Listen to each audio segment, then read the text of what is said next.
Hello friends! Today I'll be creating a doll inspired by the new movie The Suicide Squad. I'm going to be making Harley Quinn. If you enjoyed the video and the doll, please like and subscribe and hit notifications. Thank you in advance. I decided to use a made to move Barbie for this because I wanted my Harley to be quite realistic, and also in the trailer she is doing some really dynamic poses and I wanted to be able to do that with my doll. I've not worked on a Barbie before, so this was pretty ambitious. I'm prepping her in the same way that I would prep a Monster High doll by first giving her a buzz cut,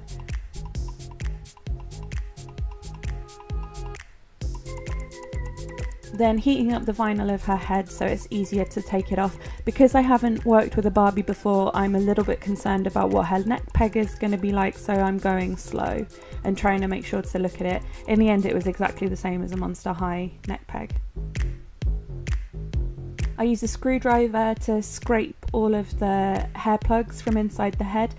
When I used my hairdryer, it melted the hair on the outside of the head a little bit, which makes it a little bit more challenging to remove this way. You just need to be a little bit more forceful. And then using needle nose pliers, I pulled all the hair from inside the head. The good thing with hair that melts is that it tends not to be held in with glue. I think they melt the hair inside the head somehow to keep it in there. And then using a massive bottle of acetone and some cotton wool, I'm just taking off her factory face paint.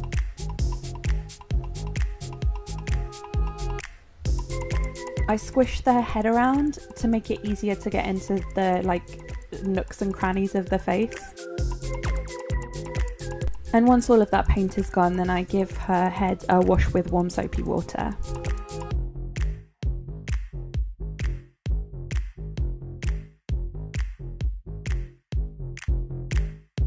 Because I'm rerooting her, I'm going to give her scalp a coat of paint in a similar colour to the hair that I'm using. I'm using natural alpaca fibre for this reroot, and I struggled to kind of find out how to deal with it, so while I was looking at the fibre the first time I spoke about it a little bit, so I'm going to pass you over to Pastely. I recently started working with natural fibres, and I wanted to kind of talk about prep, because obviously it has prep. So if you're going to buy alpaca raw, it'll probably come something like this. This is white alpaca. Obviously it's not looking that white.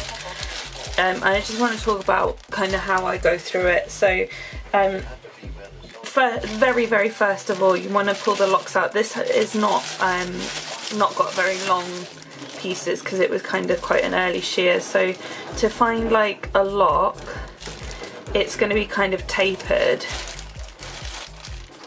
Oh, that's a long one. And just try and get the lock out all together. And it's going to have like a cut end. That's two pieces there. So I want to put the cut ends all together so that I lose as little fibre as possible. So I'll go through and do that a little bit with the fleece. Oh, that's a cut end there. So once you've got some pieces out, you're going to want to wash them. I'm not actually going to show you how to wash them because there's some sensory issues in there that I don't want to deal with. That's that end. That's a cut end, I think.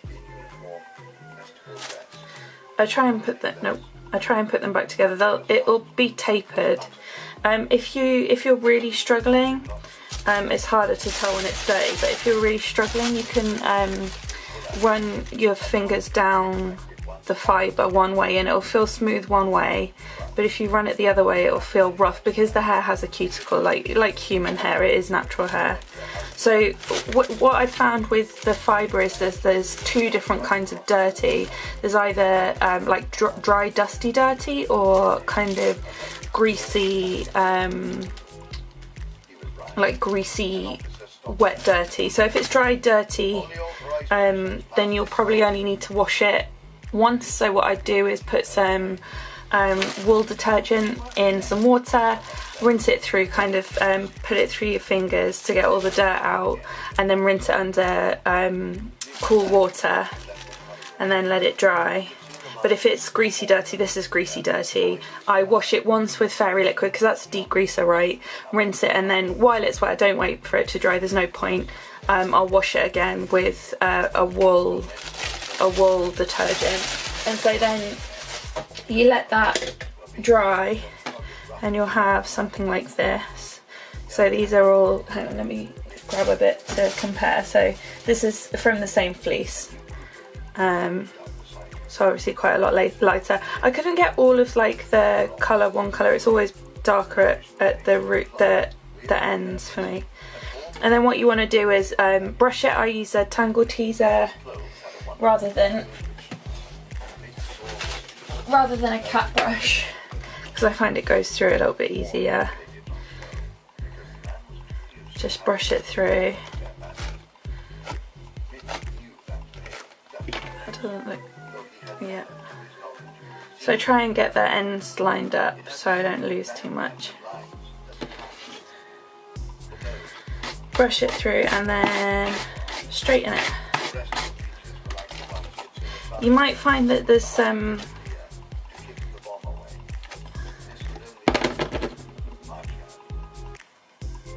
they call it vegetable matter, I think, that you just go through and pull it out. Yeah, and then you straighten it, and then you'll end up with something like this. This is exactly the same fleece. Here's some I prepared earlier. This bit, like, I didn't wash that one very well. This has all been straightened. And yeah, it's ready to go. Try and plug it with the cut end, so this is the natural like direction of growth. Try and plug it with the cut end rather than folding it in half. Yeah, because then it's smoother. So we're going to get onto the root. I sorted hanks of the prepared fibre in roughly the length that I want to have the final hairstyle in. When I'm working with natural fibre, I find it helpful to use a little bit of water. Some people use this for all of their rerooting. I wet the top of the fibre and then reroot with it the same way I would reroot with yarn. It is important to reroot with the cut end to make sure that the cuticle is going in the right direction so that the hair's smooth. And then I had something like this. I did move the parting a little bit. I found that if you dilute Fabritac glue with a little bit of acetone, it's way easier to get into the head and way easier to coat the hair with. Fabritac is an acetone based glue, so I'm starting with a little bit. It wasn't as thin as I want it to be, and then added a little bit more. This is also really useful for when the end of your Fabritac turns into a rock, because I know that tends to happen with Fabritac glue. Then I'm just pouring that in the neck hole and squishing it around to make sure the hair's coated.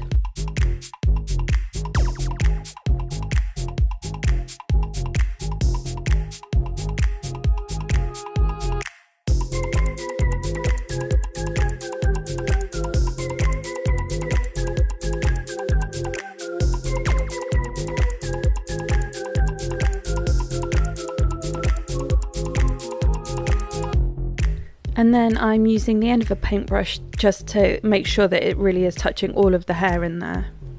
And then I leave that to dry overnight. And then I'm brushing the hair out again. With natural fibre, it tends to get a little bit tangled when you're working with it. So after the reroot, it gets all a bit tangled again, and then if it's been covered, it will get tangled again. So I brushed through with my tangle teaser again, and then I did use a cat brush because it is quite a lot finer. Somehow I need to dye Harley's hair. I decided to reroot her first and then dye afterwards because she has a really distinct line of dye in her hair. So I made this little stand just with a dowel, a scrap bit of wood and some hot glue. It worked pretty good. So I'm splitting her hair down the parting. I very heavily rerooted all of like the parts of her hair, like the parting lines, so that it'll look full. And then I'm using a paintbrush to paint in hair dye. So I wasn't sure what to use. I know you can use acid dye on Alpaca and that will probably take better, but I had hair dye, so I thought I'd give it a go. I have seen other people use it. Didn't work. Well, it did work. The black I'll show you in a minute. It didn't come out great. So I did the black, then I covered it with foil just to make sure that it didn't like transfer, and then I did the other side with red. I'm not sure if this was the best red colour. It's kind of got a pinky undertone, and I think Harley's red is a little bit more of a yellow undertone.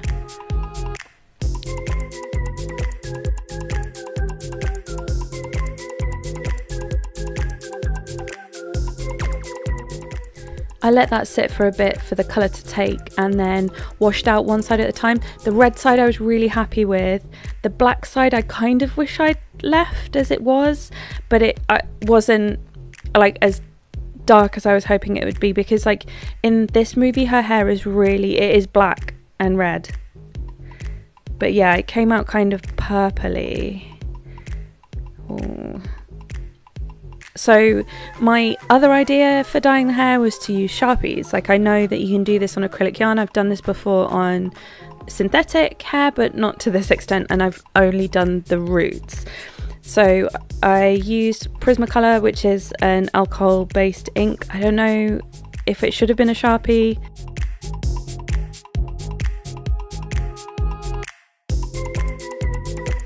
I let that sit for a little bit for the alcohol to evaporate, and then it was like kind of crispy.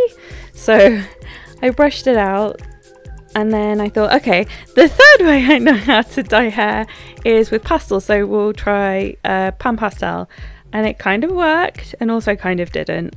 So I think if I did this again for the black, I would use an acid dye for the black side. At this stage I covered her hair as well to get ready to do her face up. I've not made clothes for a Barbie before, so I didn't even have slopers. So I made a masking tape pattern. These are the pieces, and I'm going to give the dress like an organza overlay. Organza is an absolute nightmare, so I'm treating all of the edges of every single pattern piece with PVA glue. This is way bigger than the pattern piece because I want the dress to have kind of wrinkles on the booby cups.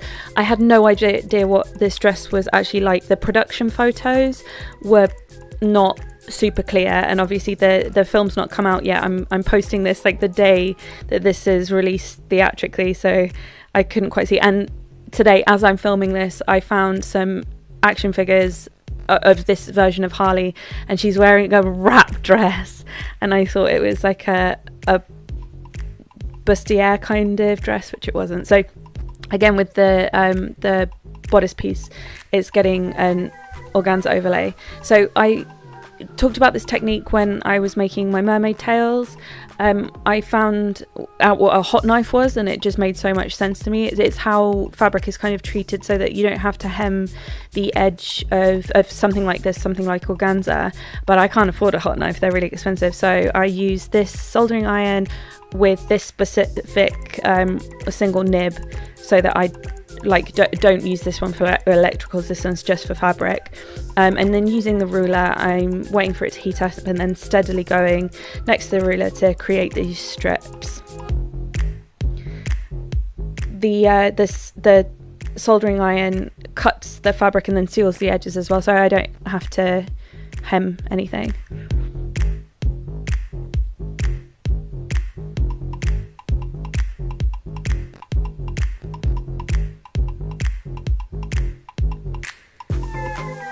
So to get these off, I just use like a pin, because you can still like fray the edges if you're not careful, like if you pull the melted burned part away. Just a note, the organza has to be of a man-made fibre for this to work, otherwise it'll just like set on fire. And I made lots of strips for Harley's skirt.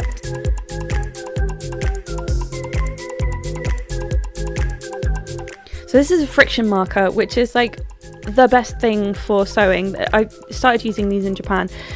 They erase with friction, which is also heat, so you can just like iron the lines that you've made and they disappear.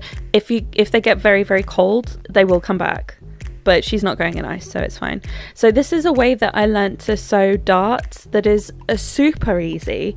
you need to sew it on the right side, so the stitches need to be on the right side, and you just take one stitch on each side alternating to make a ladder. So you're basically doing a ladder stitch.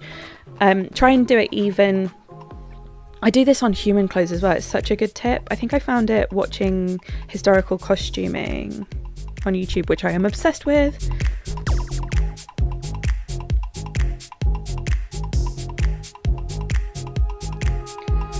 And then once you've done that, you just pull that thread and it'll close the dart perfectly. How amazing is that? And then I'm just putting the thread to the back and then tying that off. So both of the bra cups and the bodice are getting double layered, so that this has a lining just to kind of control all the raw edges. After all, this is a ball gown, isn't it? I think, is it a ball gown? I don't know. This is the difficult thing. Like, I've not seen the movie yet. I have tickets for Saturday night and I'm so excited. It's got so many incredible actors in it. So what I'm doing is sewing the organza to one side of the booby cup, then gathering the bottom edge, sewing the other side of the booby cup, and then sewing those gathers down to the front of the booby cup. Does that make any sense? Like, now I know that it's a wrap dress, the gathers on the dress make a lot more sense to me. It was so hard to see in production photos.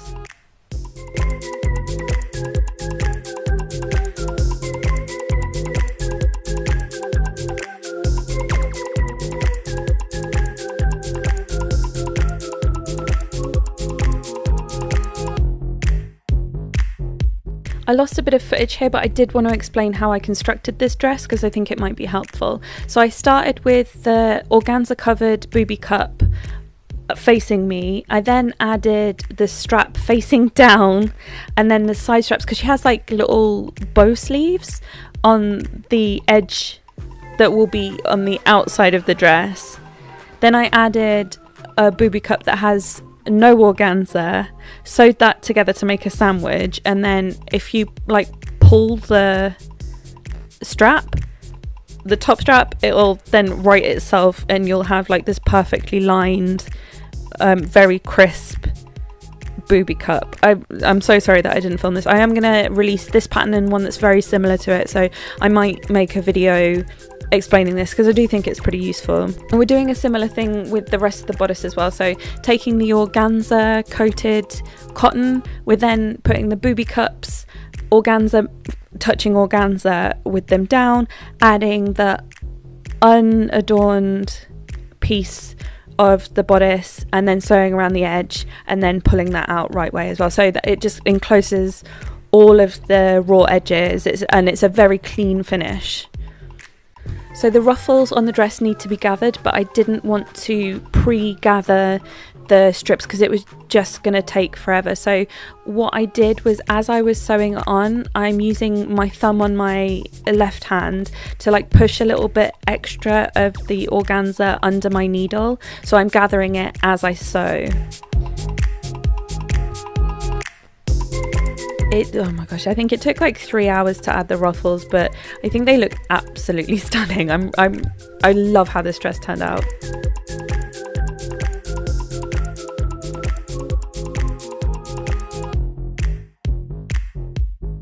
The top ruffle I'm adding a little bit more neatly. It's more pleated than gathered, so I'm making sure to try and make those pleats very even at the top.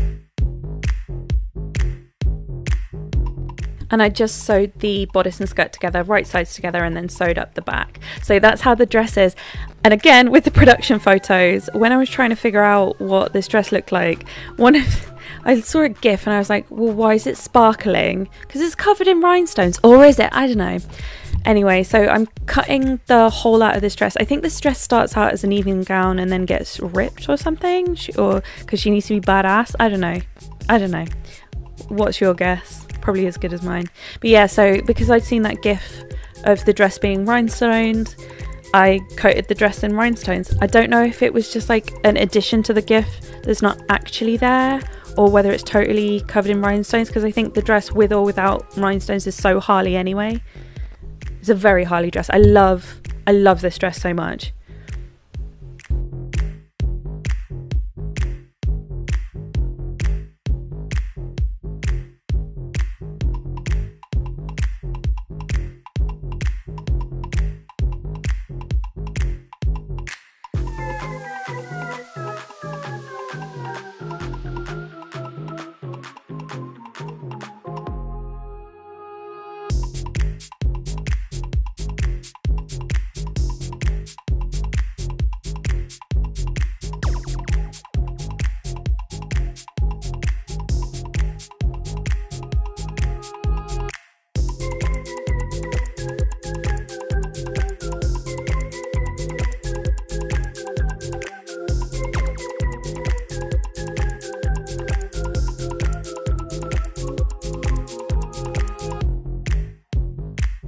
The part of the trailer that most called to me was when Harley's like, "What are you doing?" and she's holding the spear, and I didn't know what the spear was. I've done so much background research. I don't know why I picked something that barely has any information about it to do again. It's such a bad call, but I think it's Javelin's Javelin.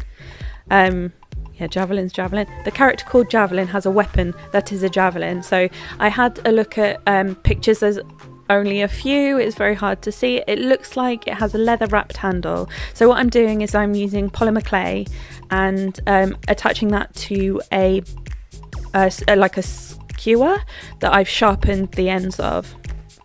So I'm pre-baking that now as it is.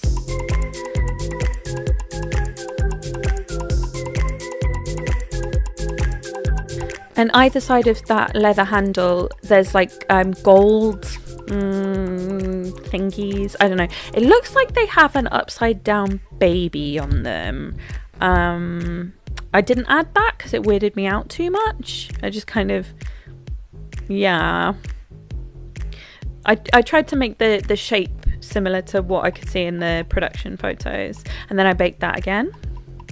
I wasn't sure whether this was going to work, but there's a lot of filigree on the Javelin, so I decided to try and paint liquid Sculpey on to kind of give it the raised effect, so that when I paint it later that I don't have to paint the details in, and it worked really well. I'm really happy with how it turned out. It's not, I thought like in the oven it might flatten out a little bit, and maybe it did, but not to a degree that it's no longer legible. So yeah, just painted those details on with a tiny brush and some liquid Sculpey.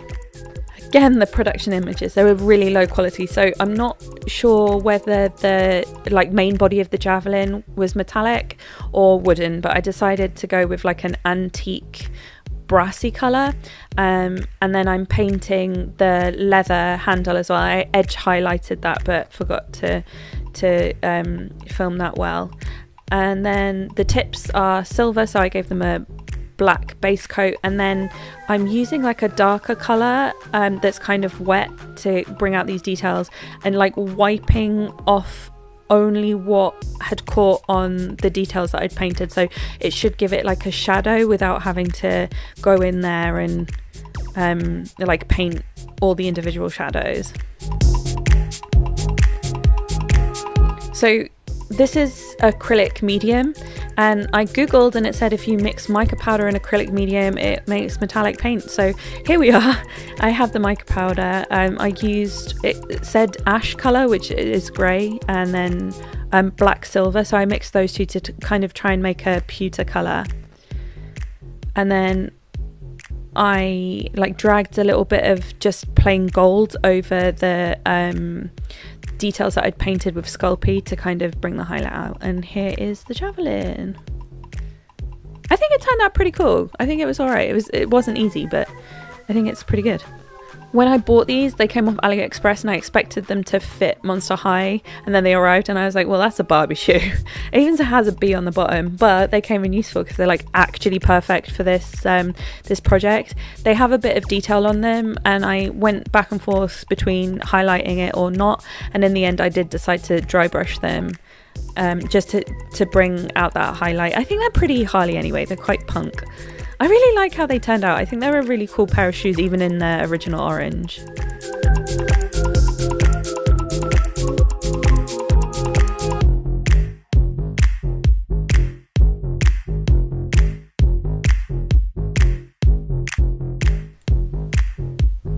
I gave Harley a new skin tone using Pale Flesh and White from Vallejo, which I put through my airbrush, and then I lost the very beginning of the face up. Still having trouble with my camera. Barbies are very different to repaint than Monster High and Ever After High, just because of the size. Like, I've been looking on Instagram at all of these incredible photorealistic Barbies, and I genuinely don't know how they do it. Like, it's so small.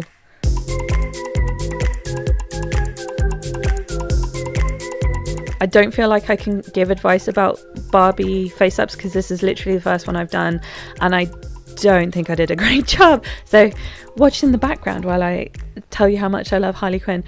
So I rewatched the original Suicide Squad movie like a few days ago, and it's so bad. Like, I don't know how they did it that bad. Like, I think I remember people saying like the trailer was so well received that they had the trailer people do the final cut of the movie, and like it kind of, I don't know, I can't tell you what the story is.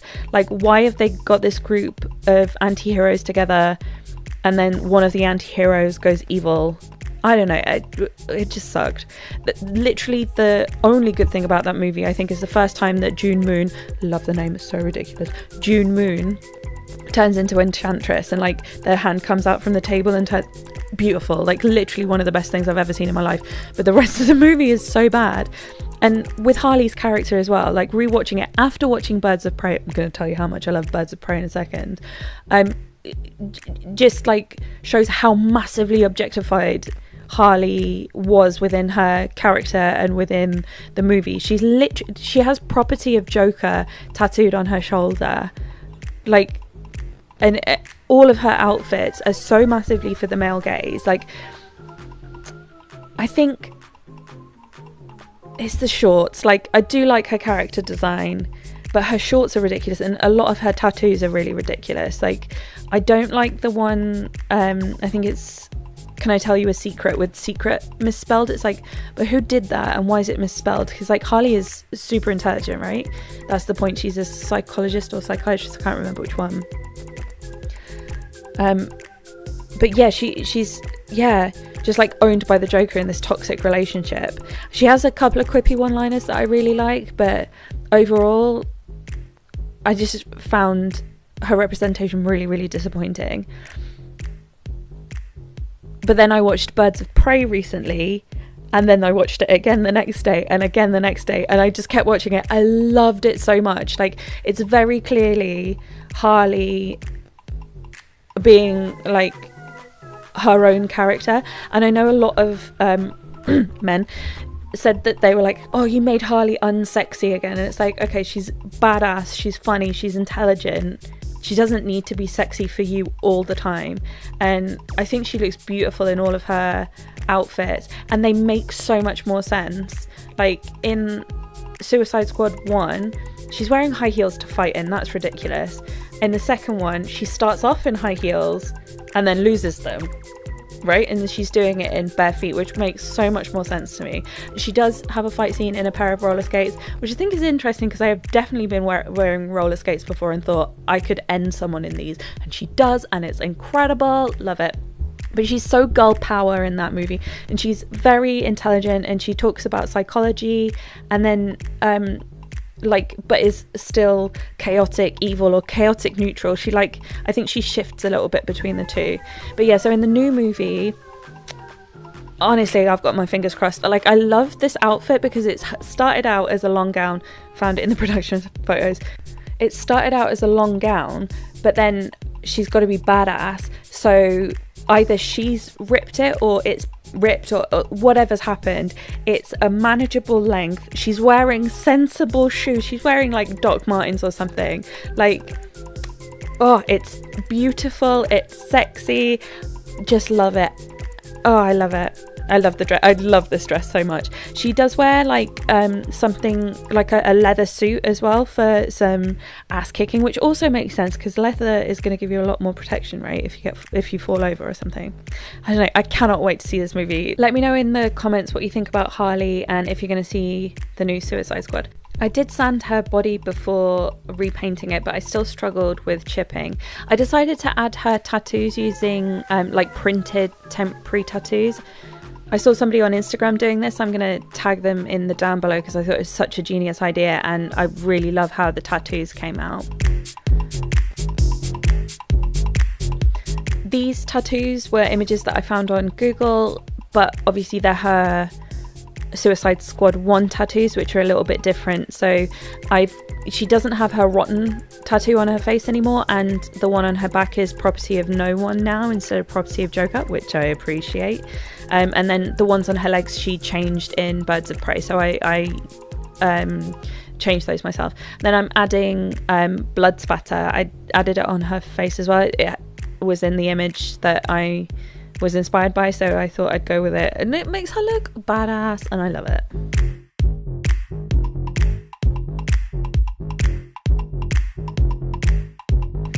I'm pretty sure she had a black manicure in some of the photos that I was referencing, so I gave her a tiny Barbie manicure as well.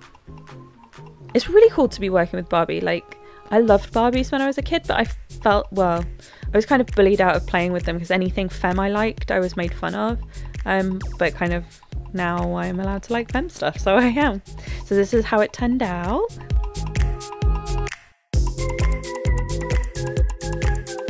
So now she needs her hairstyling. Because she had an airbrush colour change and then a ton of MSC, it's all stuck in the front of her hair, so I'm just using a blade to like both pull out the paint, but also it is going to cut some of her hair, but I have a tendency to overplug, so this isn't a huge issue. I probably actually should do this more. I really overplug with all the dolls I do. But yeah, she needed her hair straightening again. Theoretically this looks like an easy hairstyle, but there's just a smidge that makes it a bit difficult. So she has like a quiff up behind her front bits, so she's got front bits down, a quiff up, but the quiff stays in its separated colours and then is tied back in with the corresponding side. That was a little bit tricky, and I just used thread to tie off her hair. I find this one of the easiest ways to kind of deal with hair.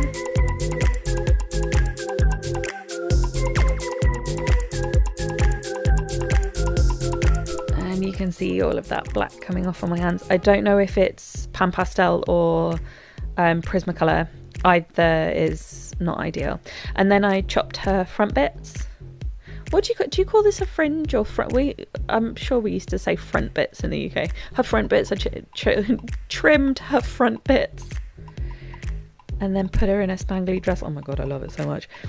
So I put some magnets in the neckties because I didn't want those to be dangling down.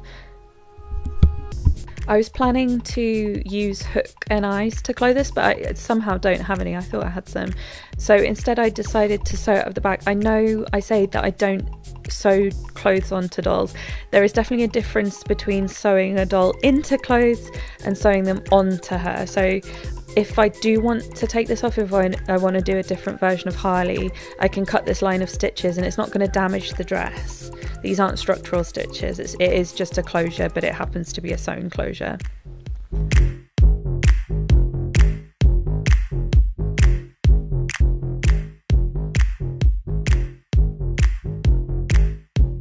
I tied these strappy sleeve thingies into bows. I'm trying to be careful to make sure that the like the tails are going to point downwards rather than stick out. I want this dress so much. And then I used the soldering iron to cut because it's going to seal the edges again.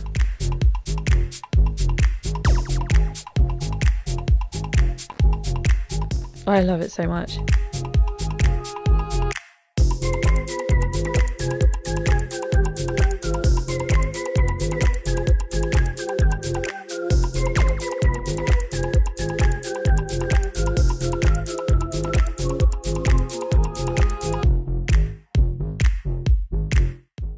And I put her head back on.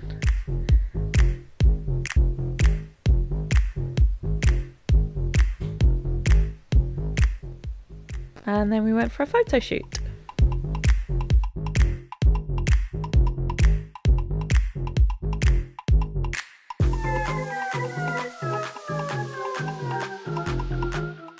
So how do you think I did? Honestly, I don't even know how close she is to the Harley from the movie, so your guess is as good as mine. If you enjoyed the video and if you like the doll, give me a like and consider subscribing, hitting the bell and giving me a comment. I super appreciate those. Thanks as always to my wonderful patrons, with an extra special thank you to Camilla. Links for my Patreon are also in the description box below. Thank you very, very much for watching, and I'll see you soon with my next doll. Bye!